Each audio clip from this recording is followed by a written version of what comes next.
Very difficult to watch there. David Begnaud now joins us from Charlotte. And David, what can you tell us about where things stand there in that city at this hour? It's quiet. It appears to be everything is normal on this Friday morning. People going to work, really no police presence, no National Guard. There's going to be another curfew tonight.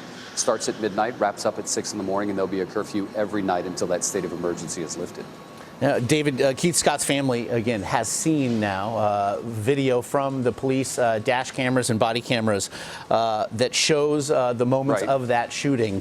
But they have made it clear through their lawyers that the questions they have still have not been answered, that it really seems to not have helped anything. The different accounts then between police and witnesses and the family certainly continue to fuel frustration there. What are you hearing?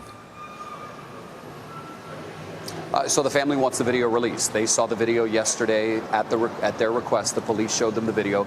Two different videos. One's a body camera, one's a dash cam video. They claim in the video Mr. Scott appeared to be walking backward or drifting backwards. He had something in his hand. A source tells us that the video makes it hard to tell definitively that it is a weapon. We were told by a source who viewed the video that it is really impossible for that individual who saw it to tell whether or not the shooting was justified or unjustified. Again, that's not the opinion of an expert, but that is the opinion of someone who viewed the video. They want the public to see it. They are of the thought that if the public sees it, they may be able to quell some of these protests that have turned violent. The city faced a second day of criticism yesterday, again in a series of press conferences, I know of which you were in attendance, with really the entire way this has been handled, from the release or lack thereof of that video to the characterization of the protests and how they were planned for. Do you see at this point any changes with regard to either the need for that video to be seen or things to be handled as it squares with the curfew now in place and the use of additional resources? Let me say this. The State Bureau of Investigation has assumed responsibility for the investigation. So what will be interesting is whether or not the state investigators actually, in investigating, maybe release the video, Josh. I don't know if that's going to happen. The bottom line is I don't think the Charlotte police chief is going to release the video to the public, no matter how violent the protests get. He's made that very clear. The public is not going to see it because he believes it's going to jeopardize the investigation.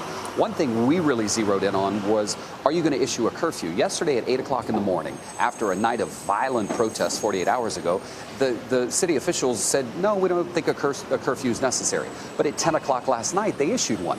Well, you can't issue one at 10 o'clock and then expect people who are on the streets, you know, nearly 1,000 people, to be off the streets at midnight. I mean, that's not a fair expectation.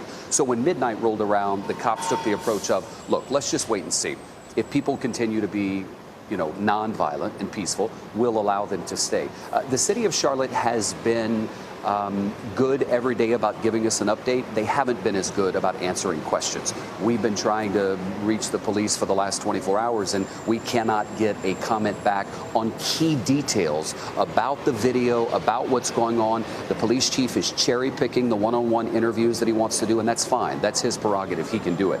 But the bottom line is, in trying to get answers from city officials, the mayor kind of circles back to the police chief, and the police chief says, you know, the chief's been good about answering questions, Josh, but the bottom line is people in the public are not satisfied with the answers they're getting. Doesn't mean the chief needs to change what he's saying, but the people here of Charlotte, North Carolina, and the protesters on the street aren't buying what he's selling. It certainly seems the optics grow more muddled by the day, and that certainly is not helping things there in Charlotte. David Begnaud, as always, we appreciate the time.